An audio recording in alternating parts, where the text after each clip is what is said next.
Welcome to our Petal cake tutorial. We first designed this cake back in 2011.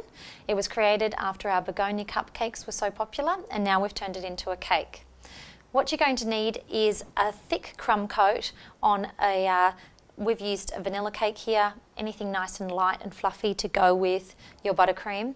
We also have a disposable piping bag so that when we're done we can throw that away. I have a cupola as well as a 104 piping tip that we can use, some scissors. I've also got with me a laminating sheet. That's to help us do a bit of a practice run to make sure that we're getting our technique right before we put it onto our cake. We've also got a spatula. You can use a spatula or a ruler to score the cake so that you know that you're keeping level. And we have some crusting buttercream. This is also really great with cream cheese and the non-crusting buttercreams as well. So what we're going to do first is mark out the cake in a few sections just so that we know that as we go around the cake we're constantly checking that we're level. So what I'm going to do is place this up against the cake and just give a light press.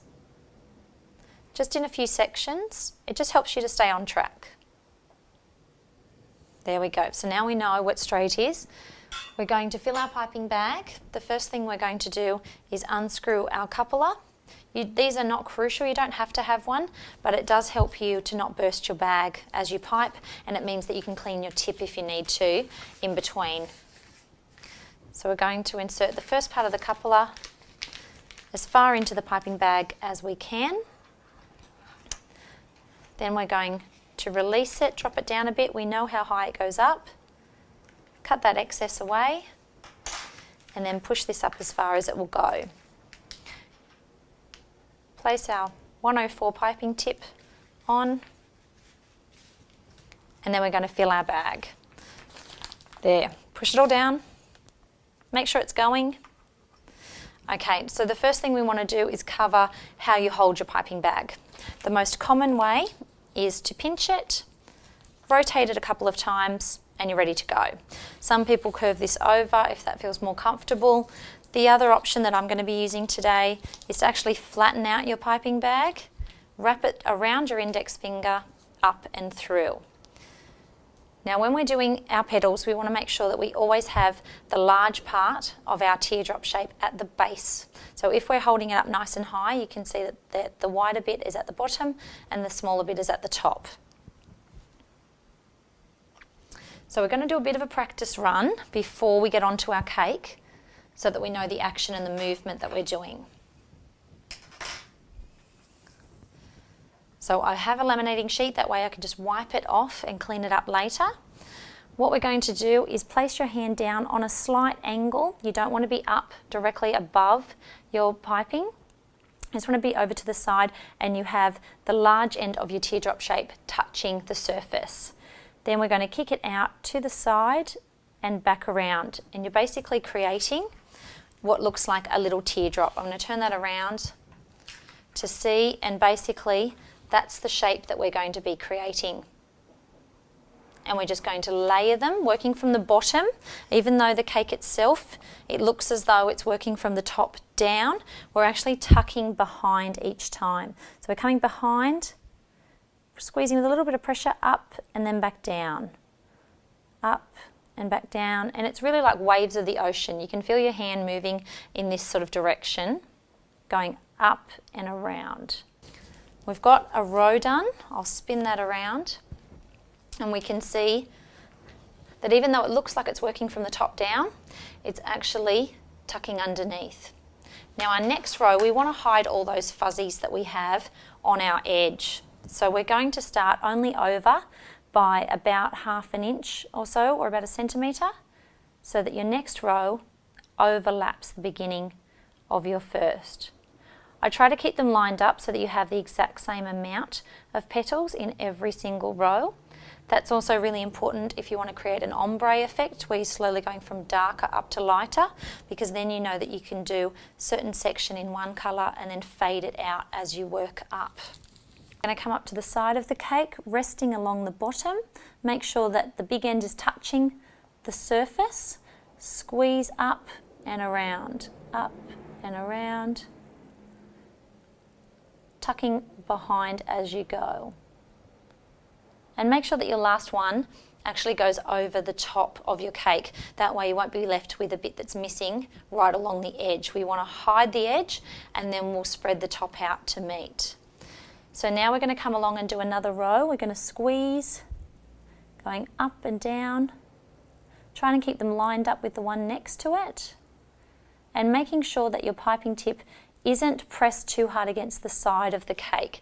If it's too far against the side, it means that it won't protrude and then you won't be able to tuck behind.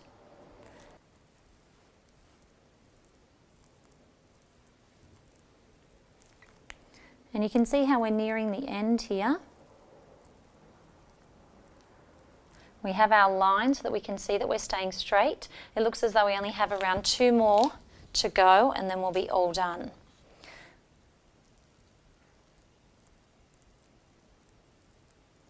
Now our final one, we aren't going to be able to get this to overlap. So there is going to be an actual back seam on the cake in that there is going to be one layer that doesn't ruffle over the previous.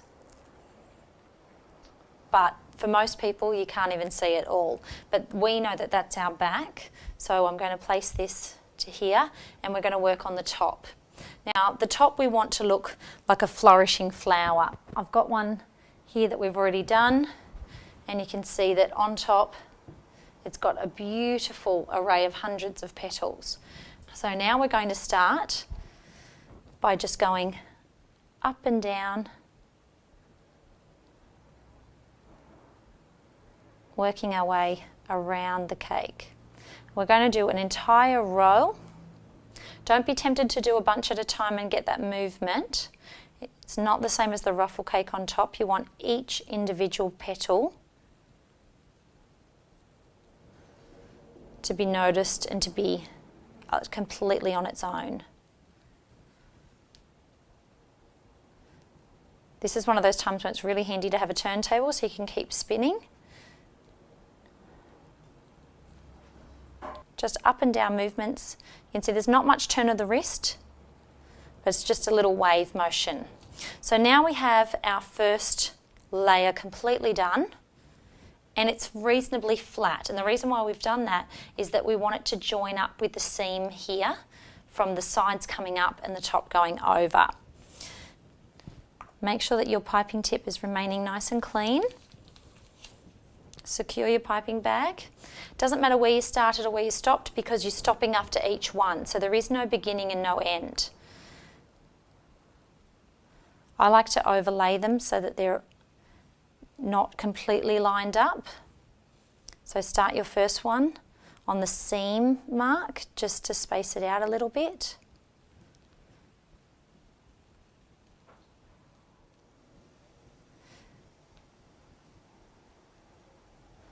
So you can see that we're getting a lot closer now.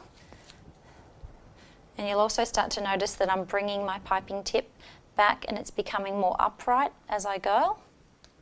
And that's just so that the petals sit up in the middle.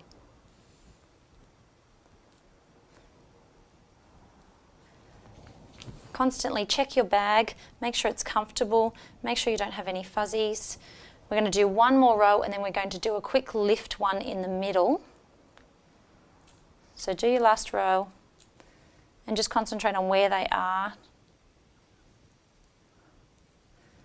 Going around, and then our final one, we're left with a little spot in the center. So all we're going to do is go straight up and straight down. Try and keep it as small as you can.